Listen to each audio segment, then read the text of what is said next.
Fio, Xuelin, audeze, Xuelin, hifi, and audeze keep releasing digital audio players one after the other.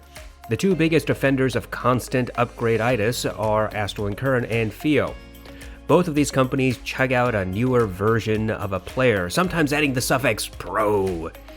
Other than some differences in sound signature, most of these DAPs offer pretty much the same thing: high-resolution audio with a graphical user interface, and most with some ability to stream music. But what about dedicated music players? No frills, no bells, no hype, just plain music playback from your storage. That's where the Chinese brand Xuelin steps in. These guys previously released a number of odd DAPs, now long disappeared from the market.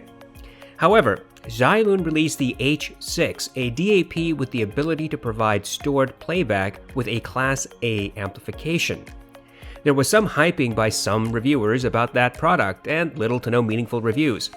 I wanted to get that player, but then Xuelin released the tube version of the H6, and I simply could not pass up the opportunity to review a tube DAP since they are so rare. I bought the H6 tube at its MSRP. Does its lack of features mean it is an unworthy option, or does it provide something of value? The original H6 had a few reviews, and all of those reviewers spoke about how good the build quality of the H6 was. They spoke continually about the packaging, and in some instances spent an inordinate amount of time talking about the display case. The H6 tube has the same externals as the original version. There are 4 buttons on the left side, 3 for playback and 1 that is dedicated as the page back button. There are 2 toggle switches, one for gain and the other for PC connection. Finally, at the very bottom of the left side is a small button that activates and deactivates the LCD screen. Speaking of the screen, the tube version has 2, just like its predecessor. The primary screen is LCD and is fairly tiny. You haven't seen a screen this small on a device this big since the early days of flip phones. The main screen provides 4 lines of information. This includes current volume, battery level, track name, track resolution, playback, and the song number in the album. The second screen is on the bottom right side. This is a graphical spectrum analyzer. The graph is not particularly helpful for any meaningful review of the frequencies. However, it does change with each track and seems to roughly describe the audio. There is a scroll wheel embedded into the top. A micro USB port and micro SD card slot are on the bottom, and at the top are also 3.5mm and balanced 2.5mm jacks. On the back, there's a window that shows the tubes in their glory. Hopefully you will notice something big, and that's the tubes. Those are fairly large thumb tubes made by Raytheon. These are the Jan 5636. I found an ancient spec sheet for these types of tubes. It's an interesting read if you want. The tube is about 1.375 inches tall, not including the leads. This tube is nearly identical in size to the tubes found in the Little Bear portable tube amps. The DAP's body is made of aluminum. There is some weight to the device, but it fits in your pocket without much hassle. I bought the H6 tube from Linsol. Their marketing photos clearly show that the player is packaged with a leather or leatherette display case. This is evidently the same type of case as you get with the original H6. However, my order did not come with any fancy case. Instead, I was quite disappointed in the packaging and accessories. You get 1 micro USB cable, although I have to admit, it's a very nice one. You'll get some documentation and a few business cards. There is no display case, there is no protective case, there are no screen protectors. I was quite annoyed by this. I contacted Linsol and demanded to know why my package did not include the display case. They said this is a mistake and that the DAP does not come with a display case. They instead offered me a cheap plastic Pelican case knockoff, which, by the way, doesn't even fit the H6. As of the date I upload this video, Linsol has not corrected its marketing information. Their website still shows the packaging you do not get. Their Amazon listing also shows the same. This player costs about $500, and I am very underwhelmed by the features. There's no Wi-Fi or Bluetooth. There's no USB DAC function. The bare-bones packaging is quite unacceptable. Moreover, the misleading marketing about the packaging is downright inexcusable. So, while I think that the H6 is built well, it has a quirky design which will be off-putting to many. It has a premium price but bottom-barrel packaging and accessories. In my opinion, this is truly cheap and disgustingly greedy. But maybe you're the type that doesn't care about the packaging and accessories. To some, the sound and performance is where it really counts. And in those two categories, the H6 performs a little bit better. In order to fully test the H6, we're going to talk about several categories. We will discuss the tube harmonics, sound signature, user interface, battery life, power output, and problems I ran into during my testing. I played music from my FLAC library. The H6 does not function as a USB DAC, so our normal, usual test playlist will not be used here. I decided to use the Tin Hi-Fi T2 as my test IEM. I contemplated using the T2 Plus, Campfire Audio Andromeda, Moondrop Starfield, and Light Harmonic Stella, but gave up on those as my testing IEMs. And there are several reasons why I chose the T2. It has a fairly neutral sound signature, but with a bass roll-off. It is the clearest IEM of the bunch with the widest soundstage. The T2 exhibited some of the least hiss and noise from the tubes on the H6. And the T2 is a popular IEM that is easily affordable and in the arsenal of many audiophiles. I kept the gain on the H6 to normal throughout this test. Generally, tube amplifiers emphasize bass and meld sub-bass with mid-bass.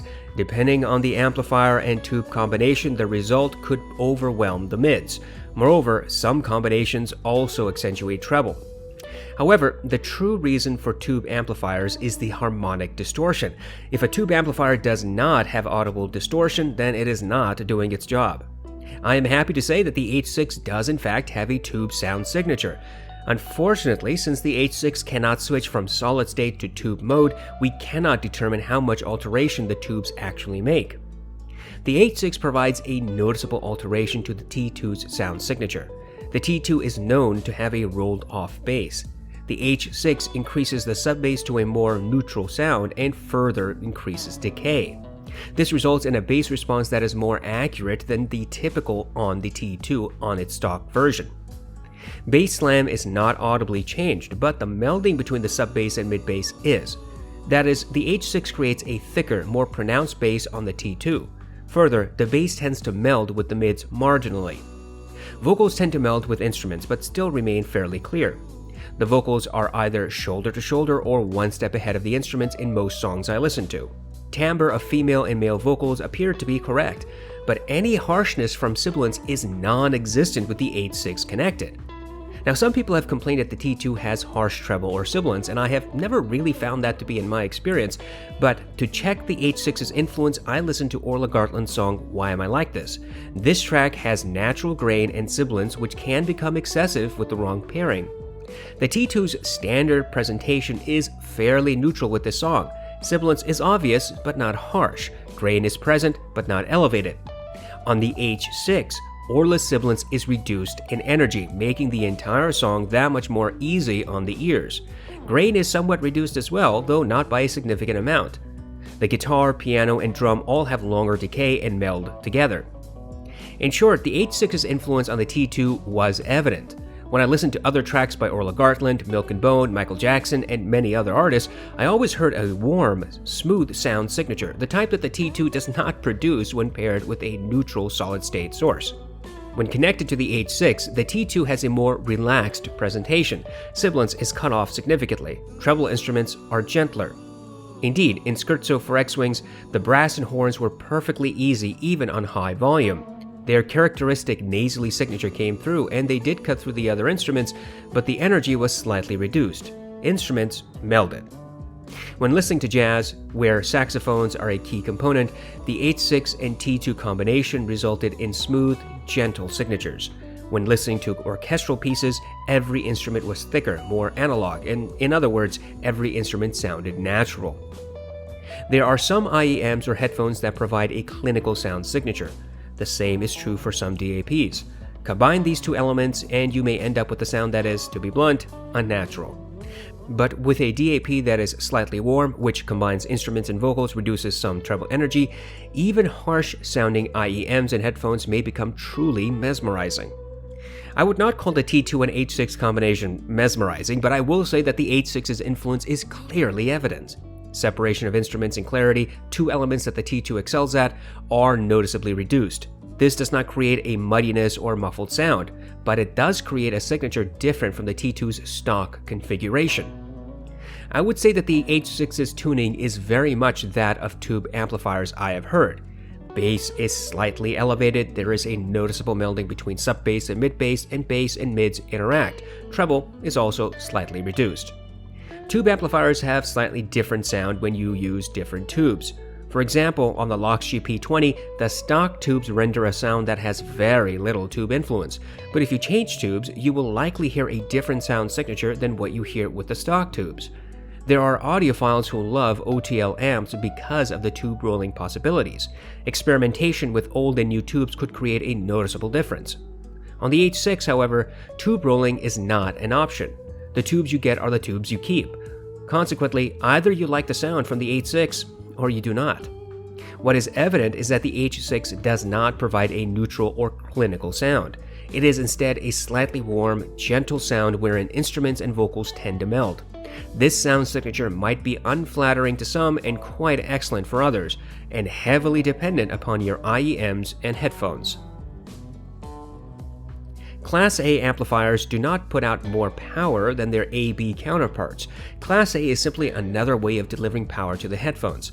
I could not find any meaningful information about the H6's power output. I checked on Linsol and Pen & Audio's websites, and neither indicated the rated power. Pen & Audio provided some vague information, however. It says that the H6 has standard power imbalanced at 5 VPP, which is peak-to-peak voltage. In unbalanced, the H6 supposedly provides 2.5 VPP. I assume both numbers are with high gain on. There's no load information, so I do not know how to convert these two measurements to standard milliwatt. I found a conversion table online that provides some basic calculations with a 50 ohm load. According to this chart, 5 VPP is about 63 milliwatts at 50 ohms. Regardless, it is quite frustrating to not have meaningful information about DAPs. Xuelin is not alone in this lack of helpful specifications. In fact, Ansel and Kern does it all the time. What I can say is that the H6 will drive any IEM without resorting to high gain. I also tested several headphones, including the HD579, HD6XX, and Allo Audio S4X. All three headphones got quite loud on the high gain. However, I do not believe that the HD6XX got sufficient power for peak performance. Its bass response was a little muddy and clarity was slightly lacking. My experience leads me to think that the H6 can perform quite well with headphones up to 150 ohms. One of the problems with using portable tube amplifiers is the ringing you will hear with the slightest physical contact with the device. Take the Little Bear B4 as an example. Gently tap anywhere on the amp and you'll immediately hear a metallic ringing. That's the vibration running through the tubes and ending up in your headphones. The H6 has the same issues. Tap the aluminum casing and you'll hear the metallic ringing. Touch the buttons and you'll hear it. Put the player in your pocket and go for a casual walk and you'll hear it. The problem is prevalent with IEMs. I tested this with the T2, T2 Plus, Starfield, Andromeda, and Light Harmonic Stella. The Andromeda and Stella exhibited the noise far louder than the other IEMs, but they all displayed it in one way or another. Headphones also transmit this noise, though to a lesser degree. Tube amplifiers also have a crackling sound. This is sometimes referred to as the tubes settling down. It does not happen to every single tube amp I have used, but it is par for the course. The H6 also exhibits some of this crackling sound. However, it does not occur constantly and never more than twice in a row. In the 10 to 15 hours I have used the H6 so far, the crackling noise has happened maybe a dozen times. Xuelin says that the H6 has a 9-hour battery life with, quote, standard code rate and both screens turned off. I have no idea what standard code rate is, nor do I know if the 9 hours is on standard or high gain. Let us be conservative and assume that Xuelin achieved 9 hours with playing MP3 files on standard gain at casual listening volume. I have used only FLAC files and typically kept the gain on standard mode. I have kept the secondary screen off since I do not find it relevant. I have gotten a solid 6 hours of use with IEMs at casual listening levels. Look, the H6 costs a lot of money. That cost does not deliver features. There's no Bluetooth, Wi-Fi, touchscreen, easy navigation, or worthy accessories. What you get in the box is bare bones. The H6 is by any measure a very basic music player. I wondered how the H6 would fare against the M3 Pro and B4 stack. The FIO M3 Pro is probably the only sub-$100 DAP I would recommend. It has plenty of faults and can be a frustrating experience, but if all you need is a fairly reliable music transport with near neutral sound, then the M3 Pro is a great option. And the Little Bear B4 is a cheap, portable tube amplifier. I plugged the stack and the H6 into my A/B switch and used the T2. I played the same tracks and tried to start at exactly the same time. I tried to volume match. There is indeed a difference in sound signature between the stack and the H6, but that difference is quite minute. Vocals sounded marginally less full on the stack. They had slightly better separation from the bass on the stack. Bass response was slightly faster and clearer on this stack. Bass transients and reverberation was marginally longer on the H6. Vocals melded just a tiny bit more on the H6 compared to the stack. Treble energy seemed about the same between the two setups. As I browsed through my library and selected songs at random, I realized that I had to pay very close attention to notice the differences. They were indeed present, but were hardly night and day. In fact, they were not drastic. I discovered a few things about the comparison. First, the tuning on the H6 is different enough to notice upon close inspection. Second, the difference is not significant. Third, the stack is much easier to use than the H6, a subject we will discuss in the next section. And finally, form factor is not a big difference. The M3 Pro and B4 cost about $80 each. So, for $160, you get surprisingly similar sound as a $520 player. But on top of that, you get the option of just using the solid state by disconnecting from the B4. You have an intuitive and more responsive user interface on the M3 to boot. For about 1/3 the cost of the H6, you get similar sound signature and more features. Anybody who claims that the H6 is a bargain should have a few gallons of cold water thrown at them. Despite what I said in the previous section, I think that the H6 could be a great player for some audiophiles. If you're not keen on the M3 Pro, and believe me, I was among the first anywhere to highlight its faults, or do not want hassle with a stack, then the H6 might be an attractive option. But there are issues about the H6 you need to be aware of. The H6 requires SD cards formatted in FAT32. Now this is not a big deal because different players have different file format requirements, but at least manuals and FAQs from other manufacturers actually tell you this. Xuelin does not. Linsol and Pen & Audio do not. So, if you have a card in anything other than the FAT32 format, the H6 will not recognize it. You can format the card in the player, but you may have to do it over and over again. It took 3 passes on my SD card to finally format it correctly in the player. The H6 will not read every single audio format. FLAC, MP3, WAV are all fine, but if you have something less mainstream, such as OGG, Vorbis, or ALAC, the player will freeze. Funny enough, the H6 supposedly does read ALAC files, but that never worked for me. In fact, I had to convert my ALAC files to FLAC. Xuelin says you should transfer files to the SD card by connecting the player directly to your PC. I tried that. It took 4 hours to transfer 70 gigabytes. When I plugged the SD card directly into a reader, the same amount transferred to the card in 17 minutes. The user interface is a big problem. It is intuitive, I'll give it that. It is in a list format. The H6 will recognize the folders you create on your SD card, but the screen is so small that full text does not appear immediately. You have to wait for the text to scroll to read it. This may be an issue if your tracks have artist, album, and then track as the standard label format. You can listen to music while you navigate to find other tracks, but you should do it very, very slowly. I found that if I backed out of folders too quickly, the player would freeze. If I selected a track to play, then backed out immediately, the player would freeze. If I navigated too quickly, the player would freeze. Every time you press a button to navigate, you can hear the metallic ringing from the tube harmonics. The secondary screen with the analyzer is totally useless. It's a gimmick. It may look slick in photos, but the information it provides is imprecise. Further, the fact that it is in the bottom shoulder of the player means you can't even easily glance at it if you wanted to.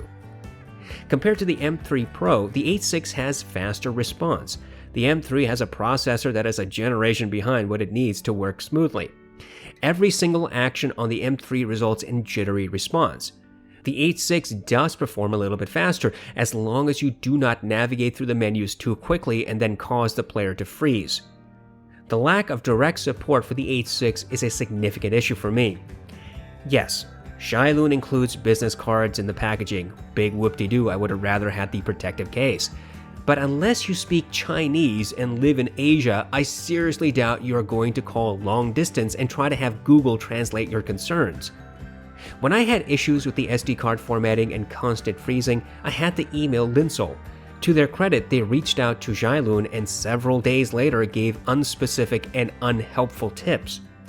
Finally, I do have a concern about the overall build of this player. Although it looks sturdy, I am already seeing wear. The volume knob has a silver paint that is getting darker with time. I see faint scratches on the back from putting the H6 on my desk. Dust and particles get stuck between the grooves of the front plate.